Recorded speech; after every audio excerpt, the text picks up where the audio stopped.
We are on the way to North Canton, Ohio, and I had a whole plan. I mapped out early supercharger, and there are police reported ahead.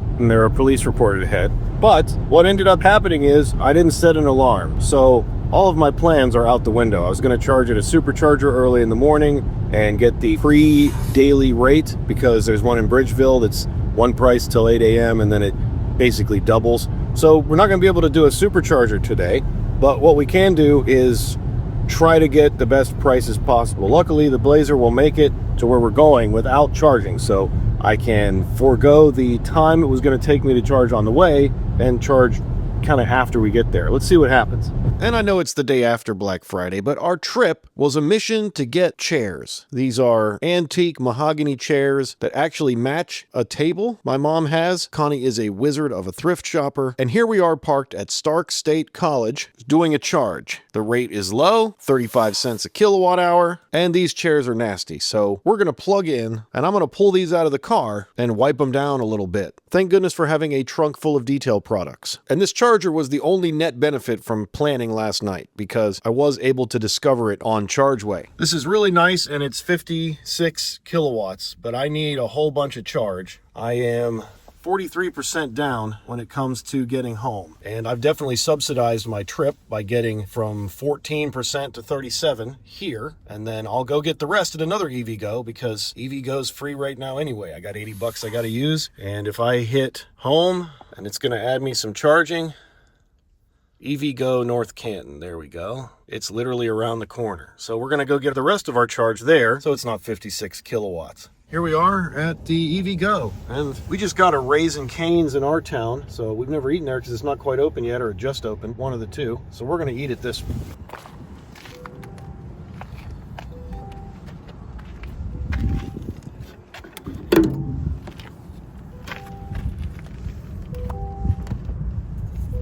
Here it goes. See what kind of results we get here. 34, 40, 60, 70, 80, 102. Oh, that looks like a session. Let's go eat. We got our chicken tenders. Shane said it was gas, which is Gen Z for yummy. And we hadn't even finished charging by the time we got back to the car. We've returned from Raising Cane's, and 67%. I've got negative 16 till we get home. I'm at 69%. Definitely want to go to this. Change this to 80. Very good. 80 kilowatts at 79%. You can't go wrong for free. All right, we're doing it the easy way.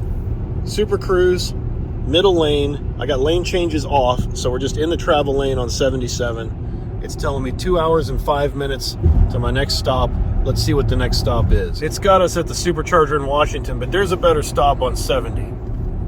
All right, Moon Township. There it is. An hour and 17 minutes. Number 1, Belmont. That's got to be our answer. And I got a few comments on my recent road trip video with Brian about the time lost getting on and off the exit and plugging in, as well as unplugging and leaving the charger. So for this trip, I figure I'd just put some time code on that and see how bad it really is for this Belmont stop. Take the Highway 149 exit. In a quarter mile, turn right onto Ohio 149 South. At the light, turn right onto Ohio 149 South, then turn left. Take the next left, then turn left. Your destination is on the left.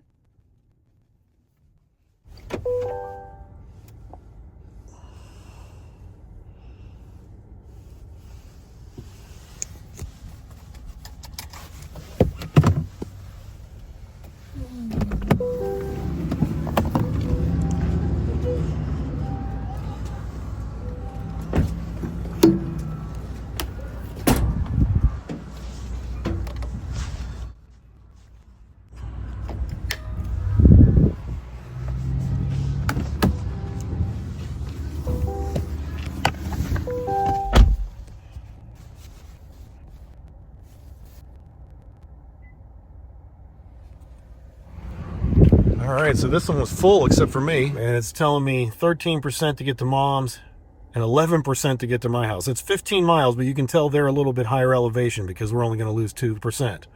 But I'd like those to be higher, so we'll wait a little bit. And I turned on the camera to start the clock and record from the wait for my arrival to get where I wanted it. Once it hits 15% arrival at home, I'll continue the journey, keeping track of every second for a fair and accurate total representing on and off highway time. All right, 15.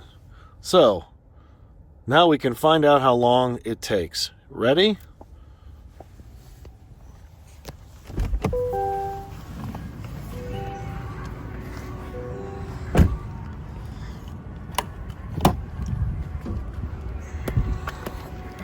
Hold it, stick it in there.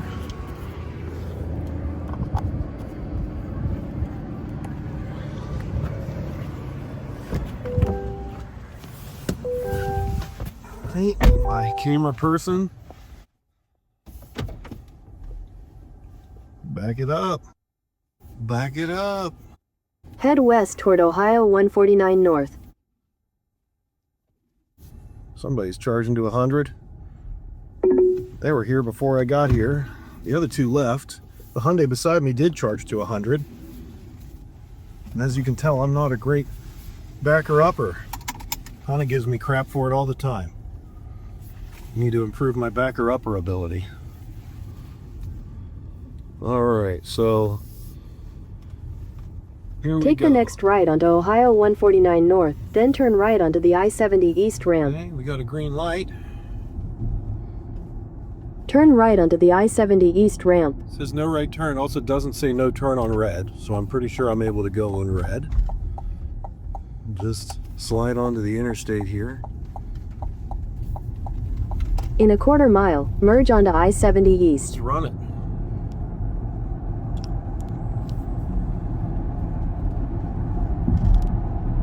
And I'll even count the merge.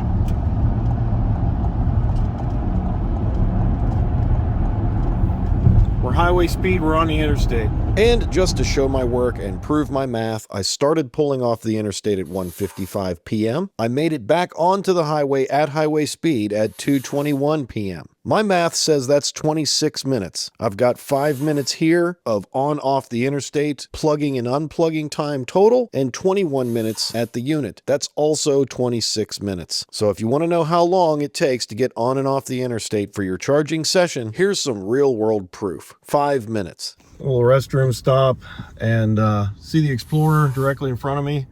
The person before her drove away with the gas pump in her car, and so they're not going to be able to get gas there. They're looking around for the gas pump, and they can't get it because there is no gas pump, because it's gone. Yeah.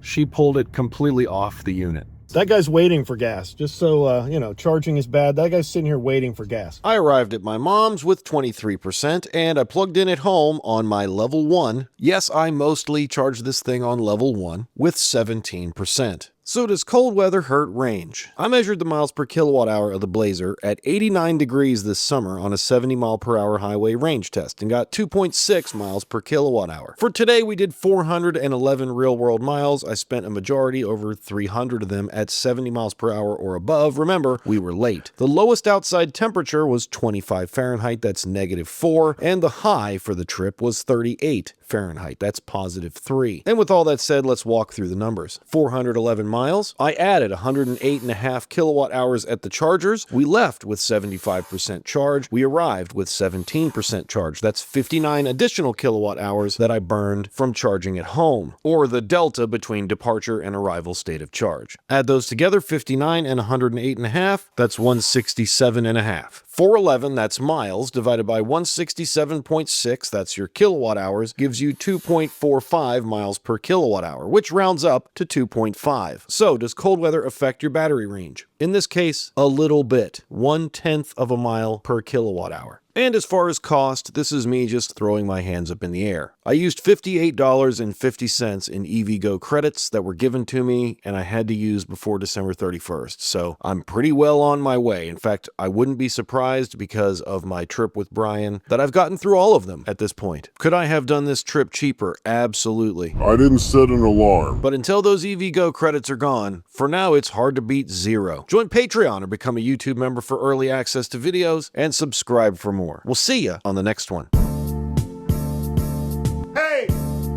smash the like button. Thank you.